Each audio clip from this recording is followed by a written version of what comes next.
بسم اللہ بھی لائے اور الحمدللہ بھی لائے.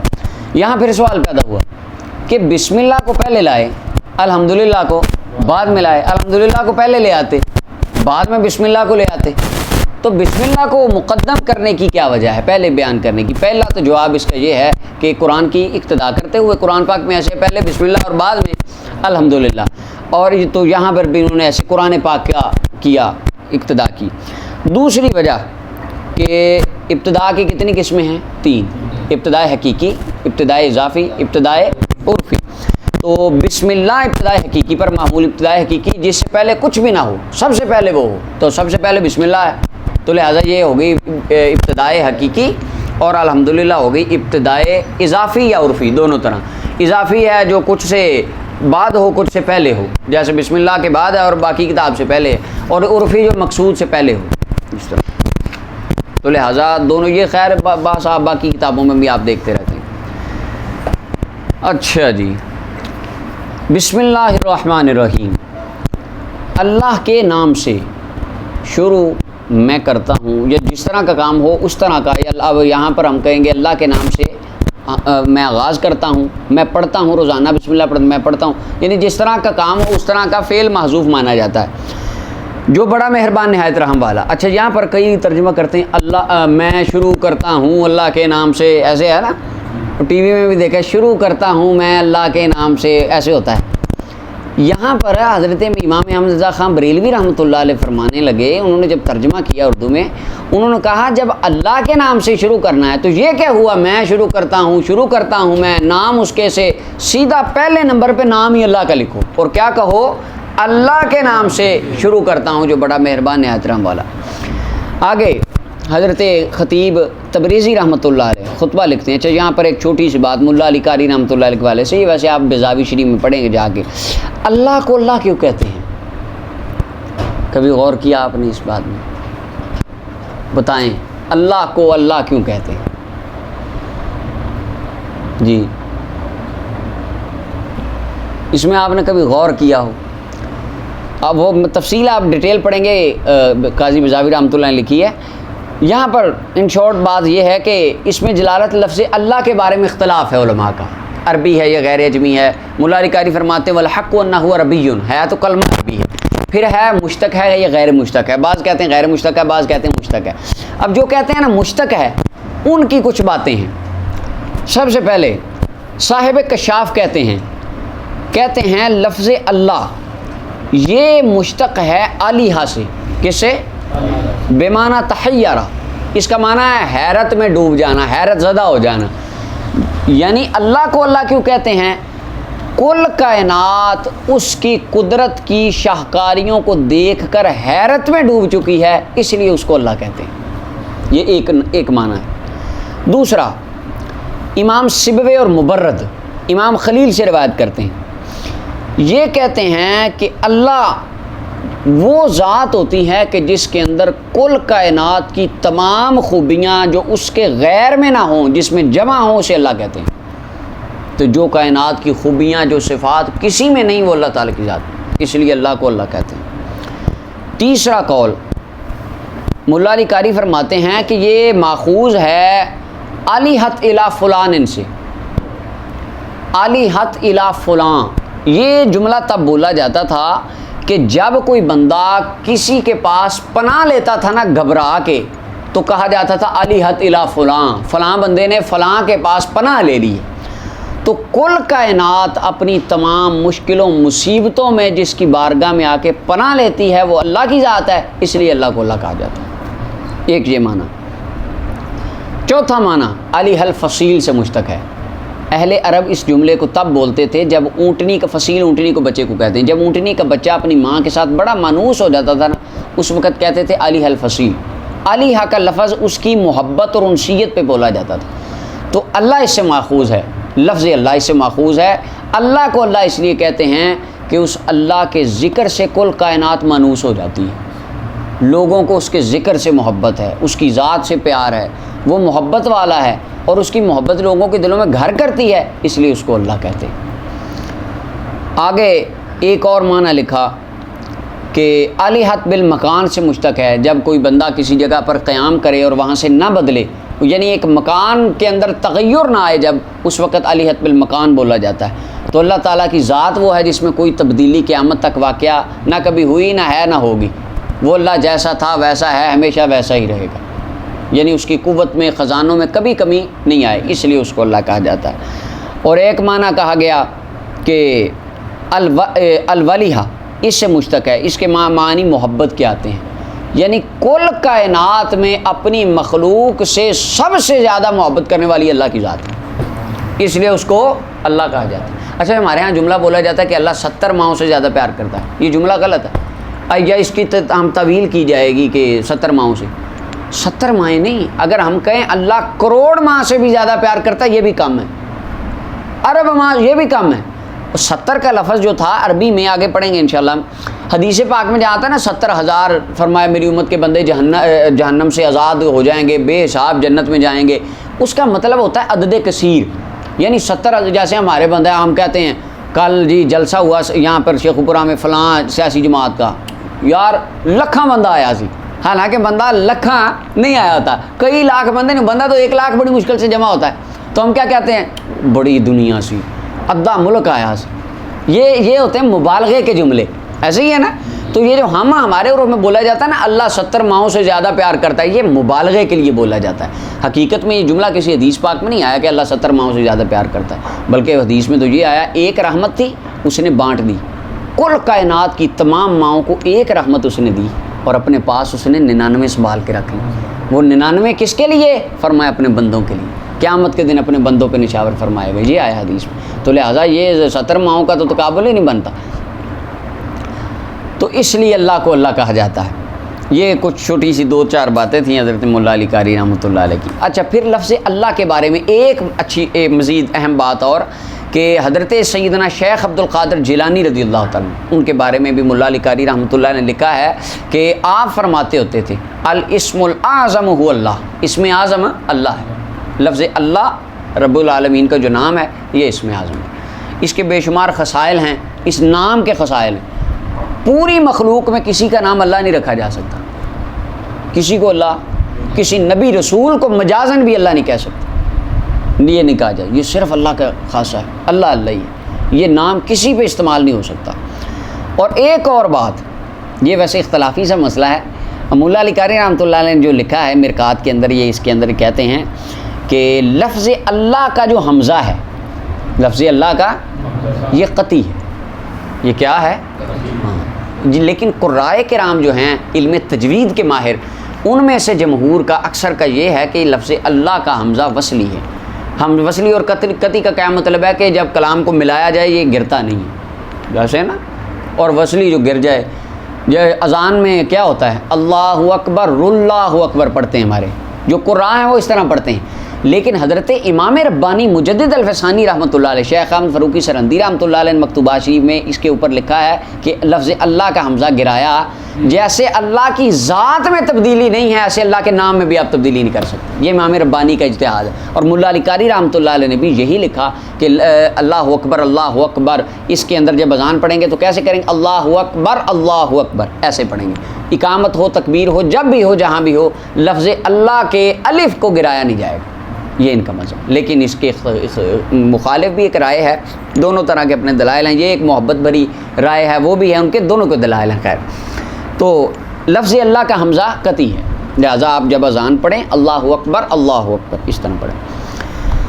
اچھا جی، آگے جی، الحمدللہ نحمدہ ونستعینہ ونستغفرہ، تمام تعریفیں اللہ کے لیے ہیں، ہم اس کی حمد بیان کرتے ہیں، اسی سے مدد طلب کرتے ہیں، اسی سے، اللہ اکبر۔ یہاں پر امام ابن دینار رحمۃ اللہ علیہ کی بات لکھی، مولا علی قاری کہتے ہیں کہ امام ابن دینار فرماتے تھے اگر فاتحہ کی قرات نماز میں واجب نہ ہوتی میں کبھی فاتحہ نہ پڑھتا، کیوں؟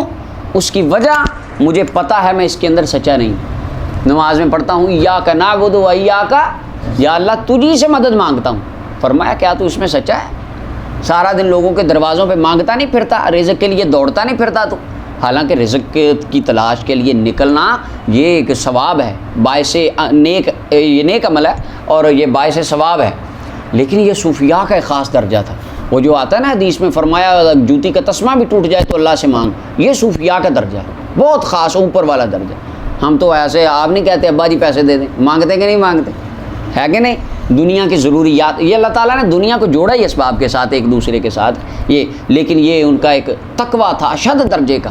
فرماتے تھے میں لوگوں سے بھی کچھ نہ کچھ مانگ لیتا ہوں تو میں سوچتا ہوں کہ سورہ فاتحہ پڑھنے میں سچا بھی ہوں کہ نہیں۔ سفیان ثوری رحمۃ اللہ علیہ نماز پڑھ رہے تھے، ایاک نعبد و ایاک نستعین پہ پہنچے بے ہوش ہو گئے۔ ہوشائی لوگوں نے پوچھا حضرت کیا ہوا؟ فرمایا ڈر رہا تھا کہیں اوپر سے آواز نہ آ جائے، سارا دن لوگوں کے پاس رزق کے لیے بھاگتا رہتا ہے اور یہاں آ کے مذاق کرنے کے لیے میری بارگاہ رہ گئی کہ اللہ کی بارگاہ سے یہ آواز نہ آ جائے کہ سفیان تو مذاق کر رہا ہے میرے ساتھ۔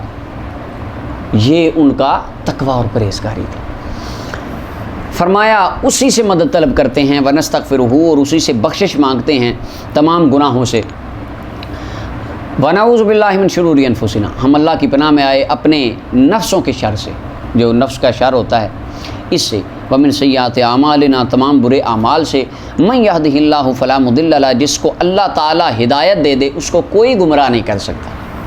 جس کو اللہ ہدایت دے دے اس کو، وہ ایک دیہاتی بندہ تھا نا، اس کے پاس گیا ایک دہریہ، وہ کہنے لگا کہ یار اللہ ہے؟ اس نے کہا ہے۔ اس نے کہا مجھے کوئی دکھا کہاں پہ اللہ؟ کہتے ادھر آ دکھاؤں۔ اس نے پکڑ لیا، اس کو لٹا لیا، اس کی پینٹی لگائی، مارنے لگ گیا اس کو۔ یعنی اللہ نے اس کے دل میں عقیدہ توحید راسخ کر دیا، اب اس کو جو مرضی دلیلیں دے لیں، سائنس کی دے لیں، الحاد کی دے لیں، جو مرضی کہانیاں کرا لیں، اس کے دل میں کبھی بھی تذبذب پیدا نہیں ہوتا، اس کے دل میں خلل نہیں آئے گا کبھی۔ تو لہٰذا اللہ تعالیٰ سے ہدایت وہ مانگنی چاہیے، یہ جو آقا کریم علیہ السلام دعا فرماتے ہیں، اللہ ایسی ہدایت دے کہ کوئی گمراہ نہ کر سکے۔ یہ جو ہوتے ہیں نا کچے بندے، ہر طرح کی بات سننا، یہ ڈول جاتے ہیں، کبھی کس کی کبھی کس کی کبھی کس۔ ایمان پکا ہونا چاہیے، مضبوط، بغیر دلیل کے، جیسے فخر الدین رازی رحمۃ اللہ علیہ نے فرمایا نکل جا شیطان، تو کروڑ بہانے بھی بنا، ہم اللہ کو بغیر دلیل کے ہی ایک مانتے ہیں، ایمان یہ والا ہو۔ تو فرمایا جس کو اللہ ہدایت دے دے کوئی گمراہ نہیں کر سکتا۔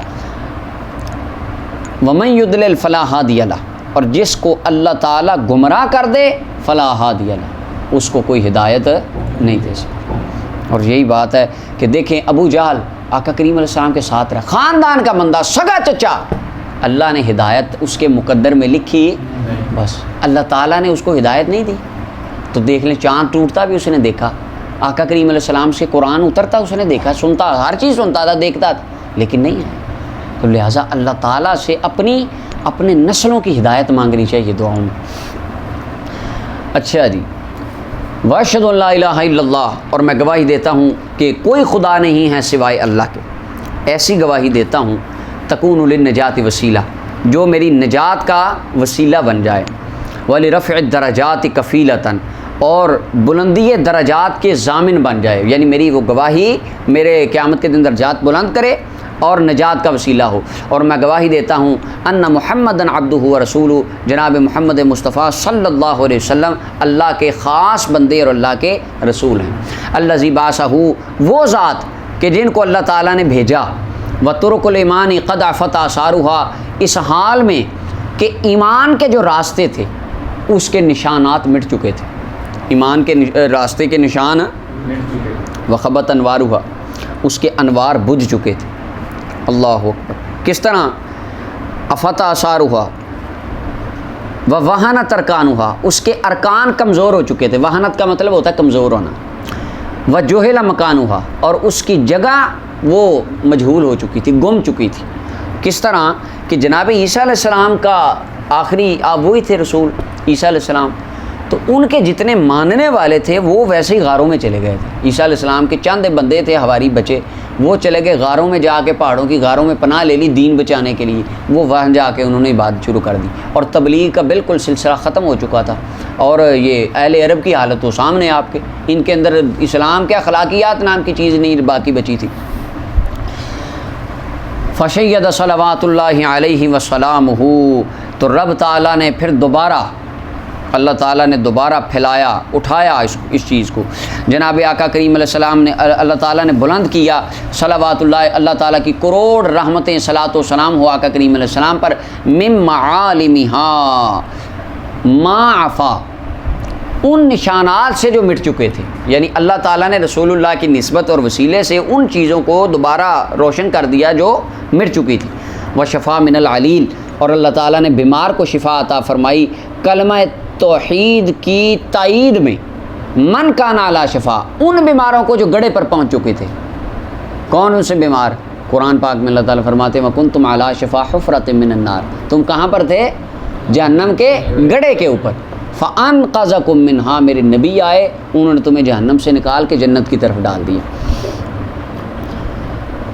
اور انہوں نے واضح کیا، آقا کریم علیہ السلام نے ہدایت کا راستہ اس بندے کے لیے جو ارادہ کرتا ہے کہ اس میں چلے، اور ظاہر کر دیا انہوں نے خوش بختی کے خزانوں کو اس بندے کے لیے جو ارادہ کرتا تھا کہ ان خوش بختی کے خزانوں کا مالک بن جائے۔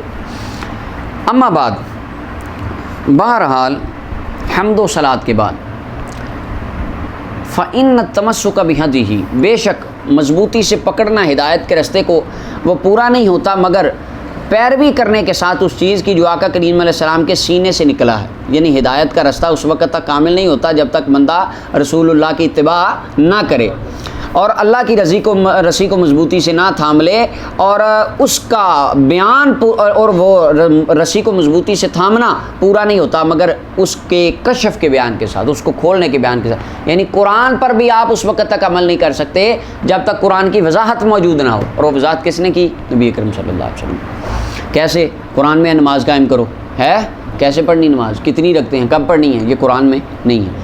روزے رکھو، کب رکھنا ہے؟ رمضان کے روزے رکھنے، کس وقت سے کس وقت تک کیا کرنا ہے، کن چیزوں سے روزہ ٹوٹتا ہے، کن سے نہیں ٹوٹتا، کیا روزے میں کام کرنے نہیں کرنے، ڈیٹیل کہاں ہے؟ رسول اللہ نے بتائی حدیث میں۔ زکوٰۃ ہے، اس کا نصاب کس بندے پر ہے، کب ہے، کتنی ہے، کیسے ہے، یہ ساری چیزیں ڈیٹیل کہاں پہ ہے؟ حدیث میں۔ تو لہٰذا کوئی بندہ قرآن پہ بھی اس وقت تک کامل عمل نہیں کر سکتا جب تک وہ رسول اللہ صلی اللہ علیہ وسلم کی بارگاہ میں آ کے قرآن نہ سمجھے، یعنی حدیث مبارکہ سے اس کی وضاحت نہ لے۔ اچھا جی، وکانہ کتاب المصابی، آگے وہ ڈیٹیل لکھ رہے ہیں اس چیز کی کتاب المصابی کے حوالے سے۔ اچھا جی، کہتے ہیں اور کتاب المصابی، کون سی مصابی؟ السنہ، کس کی تھی؟ امام بغوی تھی، وہ امام بغوی رحمۃ اللہ علیہ کی۔ اچھا جی، جس کو تصنیف کیا امام محی السنہ قامی البدع، سنت کو زندہ کرنے والے، بدعت کو ختم کرنے والے ابو محمد الحسین بن مسعود فرال بغوی رحمۃ اللہ علیہ، اللہ ان کے درجات بلند فرمائے۔ یہ بڑی جامع کتاب تھی جو اپنے باب کے اندر تصنیف کی گئی، اور احادیث کی وَأَثْبَتَ شَوَارِدَ الْأَحَادِيث، اور احادیث کی مشکل گھاٹیوں کو ضبط کرنے والی تھی۔ وَأَوَابِدِهَا، اچھا شوارد اور ضوابط کے بارے میں کہ وہ مقامات، وہ روایات جو بھول جائیں اور جو بالکل بہت کم سننے میں آئیں، ان کے اوپر شوارد اور عوابد کا لفظ بولا جاتا ہے۔ عوابد نامانوس کو کہتے ہیں کہ یعنی کم سنی روایات جن کا یعنی مشہور نہ ہوں بہت زیادہ عوام میں، بہت زیادہ مشہور نہ ہوں وہ، اور جو زیادہ یاد نہ رہیں، ان کے اوپر یہ لفظ بولے گئے، یعنی ان کو جمع کیا تھا اپنی کتاب مصابیح السنہ میں امام نے۔ اچھا جی، اور جب چلے ولما سلک، جب چلے رضی اللہ عنہ، اللہ ان سے راضی ہو۔ اب امام بغوی کے لیے خطیب تبریزی کیا لفظ بول رہے ہیں؟ رضی اللہ عنہ۔ اگر آج ہم کہہ دیں غوث پاک رضی اللہ عنہ تو لوگ کہتے ہیں رضی اللہ رحمۃ اللہ علیہ کہو، یعنی عرف عام میں یہی ہے۔ انبیاء کے لیے علیہ السلام، صحابہ و تابعین دیگر کے لیے رضی اللہ عنہ، اور اولیاء کے لیے رحمۃ اللہ علیہ۔ لیکن اگر کوئی بول لے حضرت مولا علی پاک کے لیے علیہ السلام بول لے، اماں فاطمہ علیہ السلام بول لے، غوث پاک رضی اللہ عنہ کہہ لے، تو اس میں کوئی یعنی کوئی لڑائی والی بات نہیں ہے، کوئی مسئلہ نہیں بن جاتا، پھڈا نہیں ڈالنا چاہیے اس مسئلے میں۔ اچھا جی، جب چلے رضی اللہ عنہ اختصار کے طریقے پر، امام بغوی جب اس اختصار کے طریقے پر چلے اور انہوں نے اسانید کو حذف کر دیا۔ آپ نے جب لکھی تھی نا مصابیح السنہ، اس میں سندیں نہیں تھی لکھی، اور بعض صحابہ کے نام بھی نہیں تھے لکھے کہ یہ روایت کے صحابی سے ہے، انہوں نے بس نبی صلی اللہ علیہ وسلم نے فرمایا حدیثیں لکھ دی سیدھی سیدھی۔ بخاری اینڈ پہ لکھا بخاری مسلم، اور آگے باقی الحسان، 2 باب تھے، صحاح اور الحسان اس کے اندر۔ تو کلام کیا اس کے اندر بعض نقاد نے، تنقید کرنے والوں نے، اگرچہ حضرت کا نقل کر دینا، کیونکہ وہ ثقات میں سے تھے، ان کا نقل کر دینا ہی سند کی طرح تھا۔ وہ بڑا بندہ بات کر دے، اس کا بات کرنا ہی بڑا ہوتا ہے، تو لہٰذا امام بغوی کا لکھ دینا ہی سند کی طرح تھا، لیکن لیس ما فیہ اعلام کالاغفال، یہ اعلام اور اعلام دونوں طرح پڑھا جا سکتا ہے، اور اغفال اور اغفال دونوں طرح پڑھا جا سکتا ہے، لیکن جس راستے کے اندر نشانیاں نہ ہوں، جس راستے کے اندر اور جس راستے میں نشانیاں ہوں یہ برابر، لہذا کہتے ہیں جس راستے کے اندر نشانیاں ہوں وہ اس راستے کی طرح نہیں ہے جس راستے کے اندر نشانیاں نہ ہوں۔ تو کہتے ہیں میں نے اللہ تعالیٰ سے استخارہ کیا، میں نے محبوب علیہ السلام نے فرمایا جو استخارہ کرتا ہے وہ کبھی دھوکے میں نہیں آتا، وہ کبھی خسارے میں نہیں جاتا، جو اللہ تعالیٰ سے مشورہ کرتا ہے وہ بندہ کبھی شرمندہ نہیں ہوتا۔ کہتے ہیں میں نے استخارہ کیا اللہ تعالیٰ سے، یعنی مشورہ کیا، استخارہ کیا اور اللہ تعالیٰ سے توفیق مانگی، تو فَعَلَمْتُ مَا أَغْفَلَهُ، میں نے نشانی لگا دی جو حضرت صاحب رحمۃ اللہ علیہ نے چھوڑی تھی۔ امام بغوی نے جن احادیث کے شروع میں صحابہ کے نام چھوڑے تھے، یعنی سیدھا سیدھا لکھ دیا قال رسول اللہ صلی اللہ علیہ وسلم، یہ نہیں لکھا کہ یہ حدیث کس صحابی سے مروی ہے، تو شیخ فرماتے ہیں میں نے ان تمام صحابہ کے نام اندر مینشن کر دیے، لکھ دیے۔ اچھا جی، اور میں نے رکھا ہے ہر حدیث کو اس کی جگہ میں، جیسا کہ اس کو روایت کیا تھا المتقنون والثقات الراسخون، پکے سچے، یہ اپنا تعدیل کے لفظ ہیں، راسخ فی العلم، بڑے اماموں نے، جیسا کہ امام محمد بن اسماعیل بخاری رحمۃ اللہ علیہ، سبحان اللہ، سب سے بڑے، اللہ تعالیٰ نے ان کی کتاب کو جو شان عطا فرمائی کسی کو عطا نہیں فرمائی، تفصیلی تعارف تو ان کا بہت لمبا ہے۔ خیر ایک دو باتیں کہ امام بخاری رحمۃ اللہ علیہ کی والدہ جو تھیں یہ مستجاب الدعوات تھی۔ امام بخاری پیدا ہوئے بچپن میں، چھوٹے سے تھے، والد فوت ہو گئے تو آپ تقریباً بچپن میں یتیم ہو گئے، اس کے بعد بچپن میں ہی آپ کی آنکھیں چلی گئیں، آپ نبینا ہو گئے۔ اس کے بعد امام بخاری رحمۃ اللہ علیہ کی اماں جان نے دعا مانگی، بڑی دعا کرتی تھی اللہ تعالیٰ سے، اللہ میرے بیٹے کی آنکھیں عطا فرما دے۔ تو اس کے بعد آتا ہے کہ یہ حضرت مولا علی قاری لکھتے ہیں کہ ان کی اماں جان نے حضرت ابراہیم خلیل اللہ علیہ السلام کو خواب میں دیکھا، ابراہیم علیہ السلام کی زیارت ہوئی خواب میں، اور انہوں نے فرمایا کہ اللہ تعالیٰ نے تیری دعاؤں کی وجہ سے تیرے بیٹے کی آنکھیں لوٹا دیں۔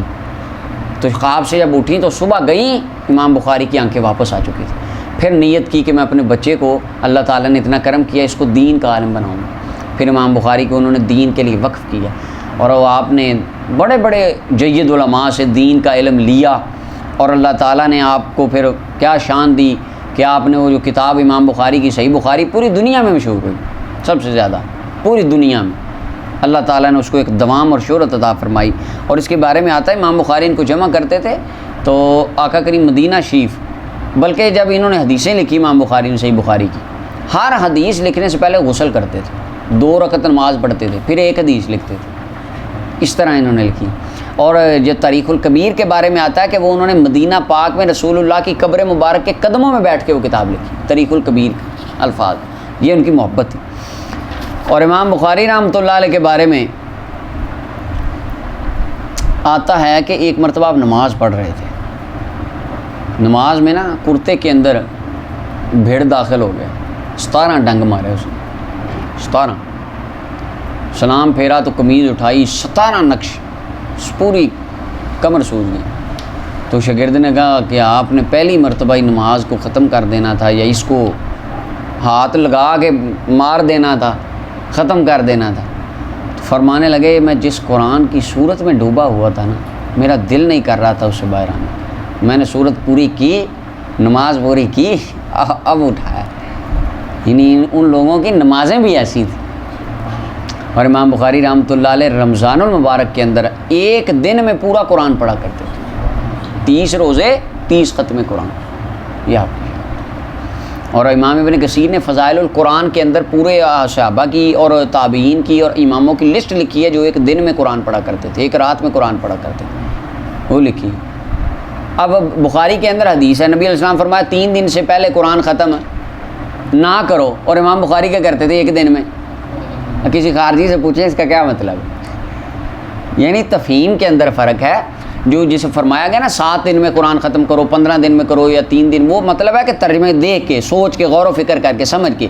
ایک دوسرا زاویہ ہے، حضرت عثمان غنی رضی اللہ عنہ کا نام پہلے نمبر پہ لکھا ہے امام ابن کثیر نے فضائل القرآن میں، کہ قرآن کے لفظوں سے برکت لینے کے لیے اور ثواب لینے کے لیے کہ یہ اللہ کی باتیں ہیں، اللہ پاک کا کلام ہے، تو اس لیے ایک رات میں قرآن پڑھنا یہ بھی صحابہ سے ثابت ہے، اور یہ صحابہ کرام کی سنت۔ تو امام بخاری اس کا بھی اہتمام کیا کرتے تھے، اور آپ بہت بڑے علماء آپ کے پاس پڑھنے آتے، آپ ان کو پڑھاتے بھی اور ان کو کھانا کھلاتے، ان کی خدمت کرتے۔ یہ امام بخاری رحمۃ اللہ علیہ کے ایک بار آیا تھا، سرائے بن رہی تھی شہر میں، تو امام بخاری خود 7 اینٹیں مزدوروں کے ساتھ لگ گئے۔ بندے کہنے لگے حضرت صاحب آپ جانے دیں، آپ اب ایسے ہی ہے، کسی کو ٹیچر لگ جائیں 7 مزدوروں کے تو شاگرد کہیں گے استاد جی آپ تو نہیں نا، آپ رہنے دیں، آپ بیٹھیں۔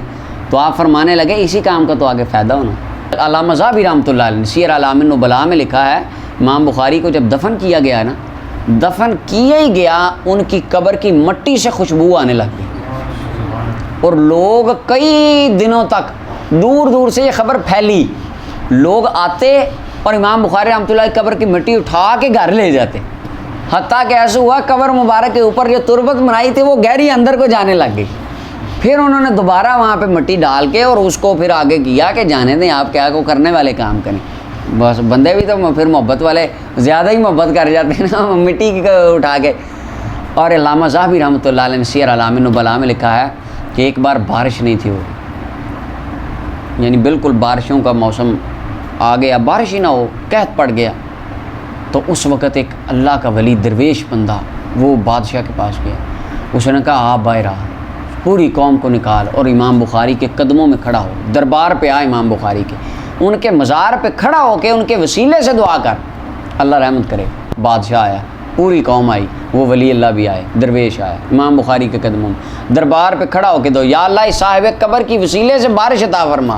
ابھی دعا کر رہے تھے، دوران دعا بارش شروع ہو گئی۔ یہ امام بخاری رحمۃ اللہ علیہ کی ذات اللہ تعالیٰ کی بارگاہ۔ اور ایک علامہ ذہبی نے یہ بھی لکھا ہے سیر اعلام النبلاء میں کہ جس رات وصال ہونا تھا امام بخاری کا، اس رات کسی دوسرے علاقے کے محدث کو رسول اللہ خواب میں ملے اور دیکھا کہ کریم علیہ السلام کھڑے ہیں، عرض کی یا رسول اللہ آپ کسی کا انتظار کر رہے ہیں؟ فرمایا ہاں، آج محمد بن اسماعیل میرے پاس آنے والا ہے، بخاری میرے پاس آ رہا ہے، آج میں اس کا انتظار کر رہا ہوں۔ فوراً اٹھے محدث اور بخارا کی طرف چل پڑے، امام بخاری کے علاقے کی طرف، اور جا کے پتہ چلا کہ 3 دن پہلے امام بخاری فوت ہو گئے۔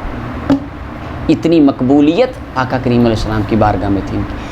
اور تحفۃ الاحوذی شرح جامع ترمذی، اس کے اندر مقدمہ کے اندر یہ وابی عالم ہیں علامہ عبد الرحمن مبارک پوری صاحب، انہوں نے اس کے اندر بے شمار واقعے لکھے ہیں، ایک نہیں کئی، اور ملا علی قاری نے بھی لکھے ہیں کہ کئی صوفیاء اور علماء محدثین یہ کہتے ہوتے تھے، یہاں بہت ایک نہیں بڑے واقعات ہیں، وہ لمبے ہو جائیں گے اگر میں سناؤں، یعنی ان شارٹ بات یہ ہے کہ وہ تمام اکثر محدثین کا یہ تھا کہ جس جگہ پر بخاری شریف پڑھی جائے نا، پوری صرف بخاری پڑھی جائے، وہاں پر دعا قبول ہو جاتی ہے، اور جو بندہ بخاری شریف پڑھ کے دعا کرے وہ قبول، جو بندہ مشکل میں بخاری پڑھے اس کی مشکل حل ہو جاتی ہے۔ یہ انہوں نے مولانا عبد الرحمن مبارک پوری اہل حدیث کے عالم ہیں، انہوں نے بھی یہ لکھی۔ تو یہ کبیر المتقنون امام نیک بندے اللہ کے، اور حضرت امام مسلم بن حجاج القشیری، اللہ اکبر، امام مسلم یہ امام بخاری کے شاگرد تھے، اور ان کی کتاب دوسرے نمبر پہ آتی ہے، اللہ تعالیٰ نے ان کو بھی بڑی فراست عطا فرمائی تھی۔ اور آگے جی حضرت ابو عبداللہ مالک بن انس الاصبحی، امام مالک مدینہ منورہ کے، سبحان اللہ، امام مالک عاشق رسول کمال تھے، پوری زندگی مدینہ طیبہ کی حدود میں پیشاب نے کیا امام مالک، ساری زندگی مدینہ رہے، ایک بار حج کرنے گئے ہیں صرف، ہر سال قافلے جاتے تھے، لوگ پوچھتے تھے حضرت جاتے نہیں، فرمایا ڈرتا ہوں کہیں رسول اللہ کے شہر سے باہر موت نہ آ جائے، کیونکہ حضور نے فرمایا جو مدینے میں مر گیا قیامت کے دن میں اس کی شفاعت کروں۔ امام شافعی کہتے ہیں کہ ایک دن میں گیا تو امام مالک کے دروازے پہ کوئی بندہ ہدیہ لے کے لایا تھا، فارسی مصری گھوڑے، بڑے بڑے شاندار، کہا آپ گھوڑے دیکھیں لمبے بالوں والے، لمبے لمبے بال ہوتے ہیں، دم پہ بھی لمبے لمبے سلکی سے بال ہوتے ہیں، بڑے خوبصورت لگتے گھوڑے، گھوڑے باندھے ہوئے شاندار امام مالک کے دروازے میں۔ میں نے کہا جناب کیا بات ہے، آج تو بڑا کمال کا تحفہ آیا ہے۔ امام شافعی کہتے ہیں میں نے کہا استاد جی کمال ہو گئی، یہ کون دے کے گیا؟ فرمایا پتر جو بھی دے کے گیا جا سارے لے جاتے رہے۔ میں نے کہا حضرت صاحب ایک تو استاد جی آپ اپنے لیے رکھ لیں۔ فرمایا بیٹے آج تک ساری زندگی میں نے اس مدینہ منورہ کی حدود میں گھوڑے پہ سواری نہیں کی، اس کی وجہ میں ڈرتا ہوں کہیں اس جگہ پر میرے گھوڑے کا سم نہ لگ جائے جہاں کبھی رسول اللہ کے قدم لگے تھے۔ یہ ان کی محبت تھی، اور 40 سال حدیث پڑھائی مسجد نبوی شریف میں، یہ آواز آئی صفحے کی؟ یہ 40 سال میں امام مالک رحمۃ اللہ علیہ قبر رسول کے پاس بیٹھ کے حدیث پڑھاتے تھے، یہ آواز کبھی پیدا نہیں ہونے دی۔ صفحہ اتنے ادب سے پلٹتے تھے کتاب کا، اور جب حدیث پڑھاتے تھے یہ نہیں کہتے تھے قال رسول اللہ صلی اللہ علیہ وسلم، قال النبی صلی اللہ علیہ وسلم، نبی صلی اللہ علیہ وسلم نے فرمایا، رسول اللہ صلی اللہ علیہ وسلم نے فرمایا، نہیں، جب حدیث پڑھانی آپ نے فرمانا یہ صاحب مزار فرماتے ہیں، یہ قبر والے مصطفیٰ فرماتے ہیں، اس طرح اشارہ کر کر کے حدیث پڑھاتے تھے، یہ ان کی محبت ہے۔ اللہ اکبر۔ اور امام ابو عبداللہ محمد بن ادریس الشافعی رحمۃ اللہ علیہ، سبحان اللہ، امام شافعی کی بھی کیا بات، امام شافعی رحمۃ اللہ علیہ کے بارے میں بھی کافی کچھ مولا علی قاری رحمۃ اللہ علیہ نے ان کے ترجمے میں لکھا ہے، بہت کمال کے امام تھے، اللہ تعالیٰ نے ان کو بہت زیادہ حافظہ تھا۔ ان کی کتاب الرسالہ، محدث کہتے ہیں میں نے 500 بار امام شافعی کی کتاب پڑھی، 500 بار مجھے 500 نئے نقطے ملے ان کی کتاب سے، اتنی زبردست امام شافعی رحمۃ اللہ علیہ غریب۔ اور امام شافعی رحمۃ اللہ علیہ کی امام ابو حنیفہ رحمۃ اللہ علیہ سے جو محبت تھی، سبحان اللہ، آج ہمارے اندر نا، ہمارے اس ٹائم معاشرے کے اندر بالکل بھی ٹھہراؤ نہیں ہے، ہمارے اندر شدت، اور بالکل چھوٹے چھوٹے مسئلوں میں یعنی کفر اسلام کی ہم جنگ چھیڑ کے بیٹھ جاتے ہیں۔ حضرت مولا علی قاری رحمۃ اللہ علیہ لکھتے، یہ دیکھیں مولا علی قاری رحمۃ اللہ علیہ ابن حجر اسقلانی رحمۃ اللہ علیہ کے حوالے سے لکھتے ہیں، کہتے ہیں کہ امام شافعی رحمۃ اللہ علیہ بغداد میں گئے امام ابو حنیفہ کی قبر کی زیارت کرنے، امام ابو حنیفہ رحمۃ اللہ علیہ کی قبر کی، یعنی ان کا یہ نظریہ نہیں تھا کہ قبر پہ جانا ویسے ہی حرام ہے، شرک ہے، یہ تو جانا ہی نہیں چاہیے۔ امام شافعی امام اعظم ابو حنیفہ کی قبر پہ گئے، وصلی عندہ رکعتین، 2 رکعتیں پڑھی، اور تاریخ بغداد کے اندر صحیح سند ہے کہ امام شافعی فرماتے ہیں جب کبھی مجھے مشکل وقت آتا ہے اور میری مشکل زندگی میں بہت بڑی آتی ہے، میں امام ابو حنیفہ کی قبر پہ جا کے 2 رکعت نماز پڑھتا ہوں، وہاں جا کے دعا کرتا ہوں اللہ میری مشکل حل فرما دیتا ہے، تاریخ بغداد میں صحیح سند کے ساتھ۔ اچھا، اب امام شافعی گئے قبر کی زیارت کرنے کے لیے، 2 رکعتیں نماز پڑھی، فلم یرفع یدیہ فی التکبیر، نماز میں رفع یدین نہیں کیا، نماز میں رفع یدین نہیں کیا۔ اور ایک روایت میں ہے ان رکعتین کانت الصبح، 2 رکعتیں فجر کی تھی، فجر کی رکعتیں تھیں، اور ان کے اندر قنوت بھی نہیں پڑھی۔ شافعی فجر کے اندر قنوت پڑھتے ہیں، آپ نے ہدایہ میں پڑھا ہوگا، شافعی فجر میں کیا پڑھتے ہیں؟ قنوت۔ امام شافعی نے قنوت بھی نہیں پڑھی، رفع یدین بھی نہیں کیا۔ فقیل لہو، ساتھ والے بندوں نے پوچھا حضرت کیا بات ہے، آج اچانک سے رفع یدین ہی نہیں کیا نماز میں، اور آپ نے قنوت بھی نہیں پڑھی؟ آپ فرمانے لگے جس امام کی بارگاہ میں آیا ہوں اس کی بلند شان کی وجہ سے میں نے ادب کیا ہے، اس کا اجتہاد ہے کہ رفع یدین بھی نہیں کرنا، قنوت بھی نہیں پڑھنی، میں نے ان کی تعظیم میں آج رفع یدین نہیں کی۔ کیا محبت تھی ان کی، ہاں کتنا آپس میں لگاؤ اور ٹھہراؤ تھا، حالانکہ رائے ان کی ہے رفع یدین کریں، ان کی ہے نہ کریں، لیکن دیکھیں محبت کتنی ہے، پیار کتنا ہے۔ ہاں ہمارے ہاں کیا ہوتا ہے معاشرے میں، چھوٹے چھوٹے مسئلوں سے بس لڑائی، کفر اسلام کی جنگ، تو رفع یدین نہیں کیتا تیری نماز ہی نہیں ہوئی، تو کیتا تیری نہیں ہوئی، حد ہو گئی یار، یہ کیا مسئلہ ہے؟ اب دیکھیں کتنی محبت تھی۔ تو اتفاق سے بات آ گئی امام شافعی رحمۃ اللہ علیہ کی۔ اچھا جی، امام شافعی رحمۃ اللہ علیہ کا انہوں نے نام لکھا، اور ساتھ آگے فرمایا امام ابو عبداللہ احمد بن محمد بن حنبل الشیبانی رحمۃ اللہ علیہ، سبحان اللہ، امام حضرت جناب امام احمد بن حنبل رحمۃ اللہ علیہ بھی بہت بڑے زاہد تھے، آپ کی کتاب بھی ہے کتاب الزہد، فضائل الصحابہ، مسند احمد بن حنبل، یہ آپ کی علمی کام ہے۔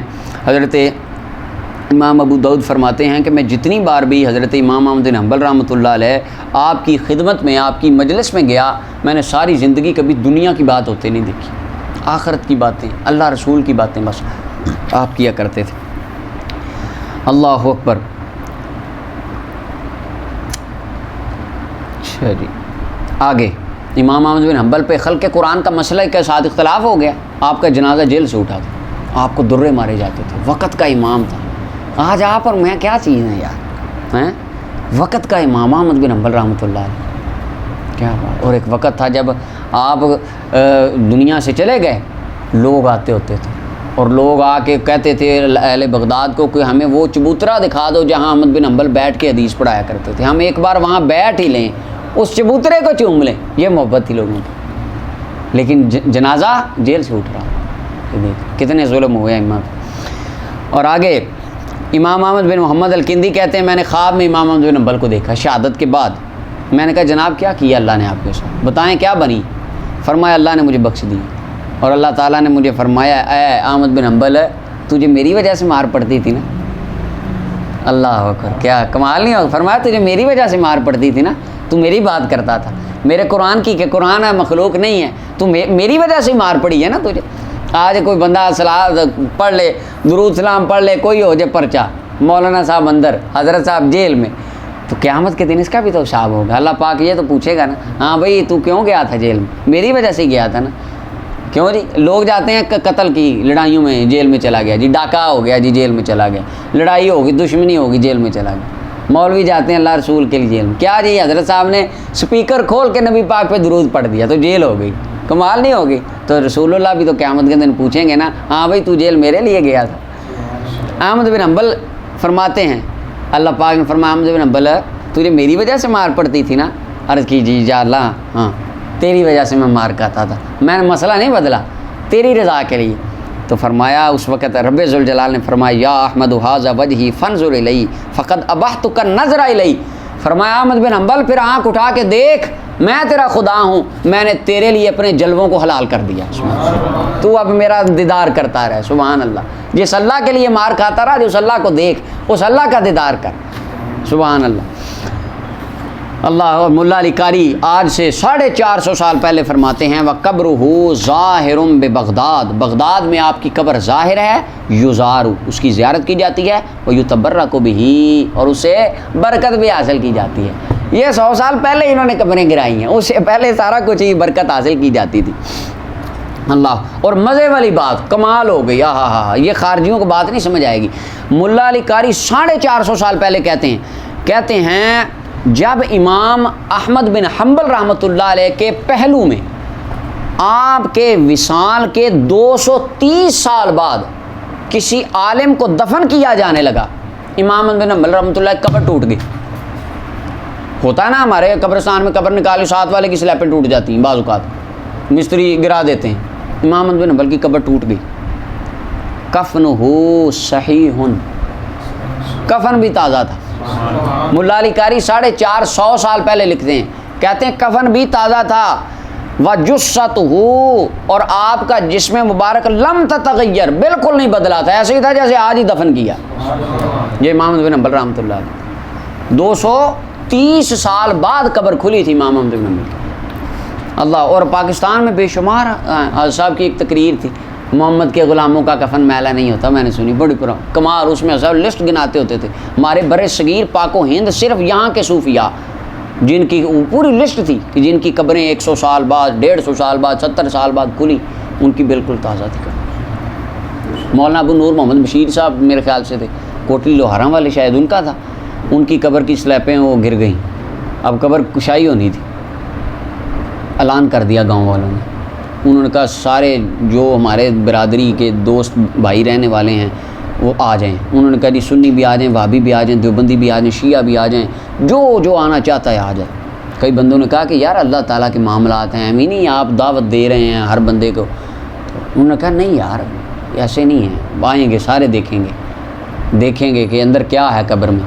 اگر تو واقعی جو کہتا تھا زبان سے, اگر تو واقعی وہ ویسا تھا جو باتیں کرتا تھا کہ رسول اللہ کی محبت کی, محمد کے غلاموں کا کفن میلا نہیں ہوتا, تو پتہ لگ جائے گا.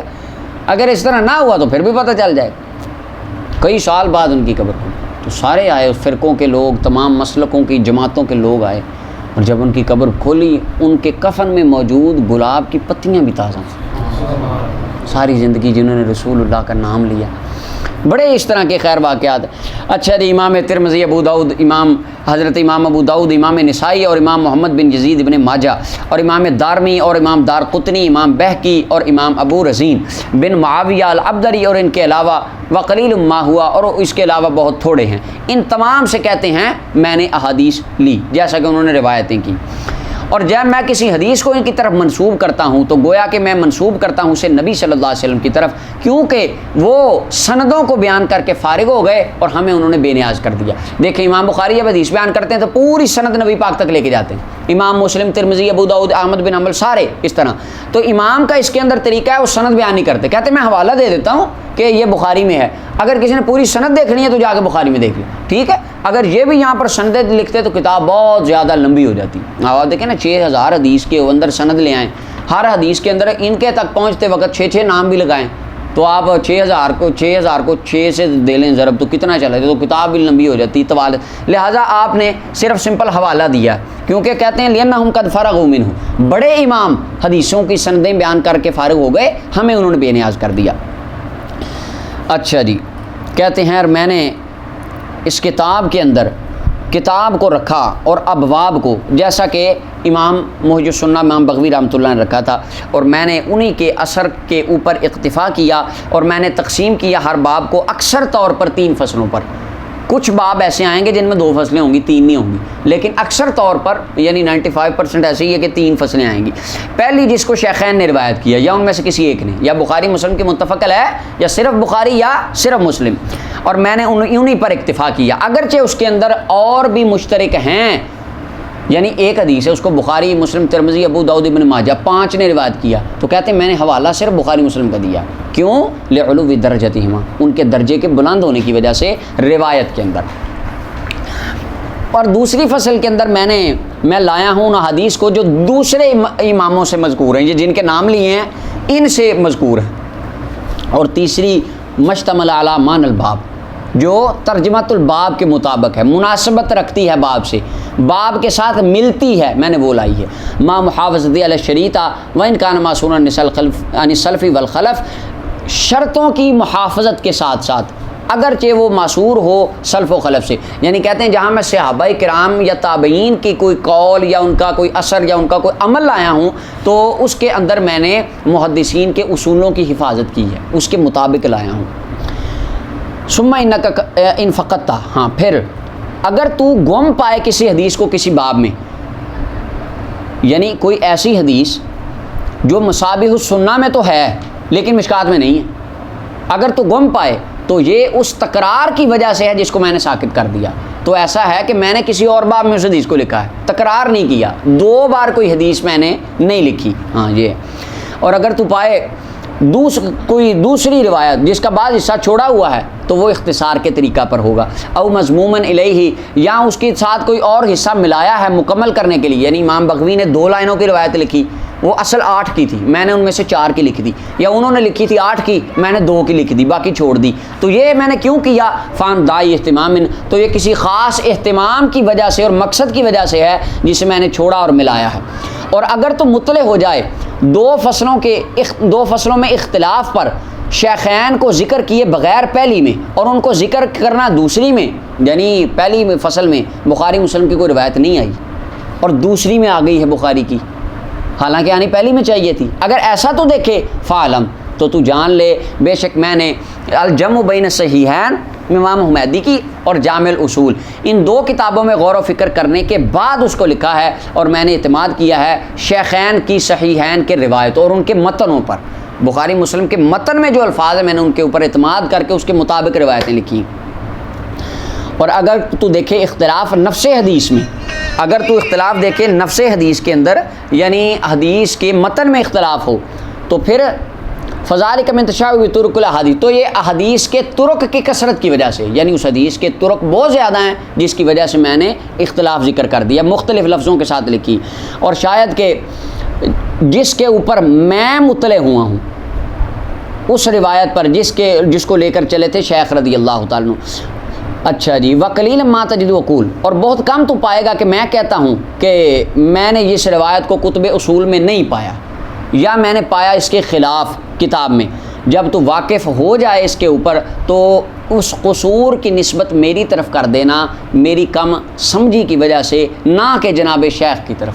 یعنی اگر تو کہیں مسئلے کے اندر پائے کہ میں نے کسی کتاب کا حوالہ نہیں دیا یا مجھ سے کوئی کمی ہوئی ہے, تو اس کمی کی یا غلطی کی تو نسبت کس کی طرف کرنا؟ میری طرف, امام بغوی کی طرف نہ. یہ ان کا ایک عاجزی کا اظہار تھا. رفع اللہ ان کے درجات کو دونوں جہانوں میں بلند کرے, اور اس سے اللہ تعالیٰ اس سے پاک رکھے. یعنی ہم ان کی طرف کسی غلطی کی نسبت کریں, اللہ ہمیں اس سے بچائے.